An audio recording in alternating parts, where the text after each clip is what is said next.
Hey everybody, my name is Sagan Robinson, and my paper was about how music can affect society and culture.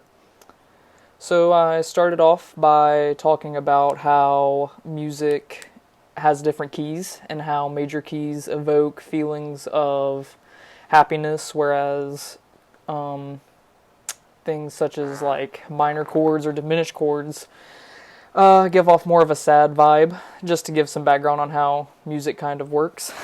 And then I went into how music can change behaviors in like an organizational setting. So businesses sometimes play music in the background or foreground to try and get shoppers to shop longer, stay in the store, and just to keep them happy. And then I go into how music affects society. And I start out by talking about Woodstock and how that was a huge cultural event. It was right in the middle of, Vietnam and all that stuff going on. The country was pretty divided. And yet, over 400,000 people got together over the course of this 3-day weekend just to celebrate music and really each other and just be around each other. And I thought that was cool how music could have that big of an impact just on everyday people. And it even, like, the effects of Woodstock ripple throughout time. Even today, it affected art. It affected the way we see bands, how we listen to bands, like concerts. So yeah, it just really created a ripple effect due to music. I also talk about how inventions for music, such as the iPod, have really changed the way that society listens to music.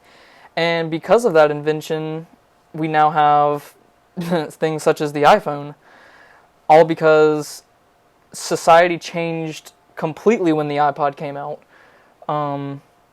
Everybody who was anybody wanted an iPod, and back then they didn't have apps or you couldn't text people or call people. It was strictly for music. So I'll talk about how that led to big societal changes.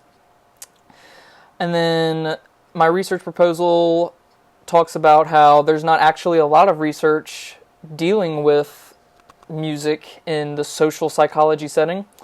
So I talk about a couple different ways we could further test and further research how music truly affects us in a societal way. And I did that by just coming up with a design and, talking about it. But other than that, that's pretty much what my paper was about. So, thanks.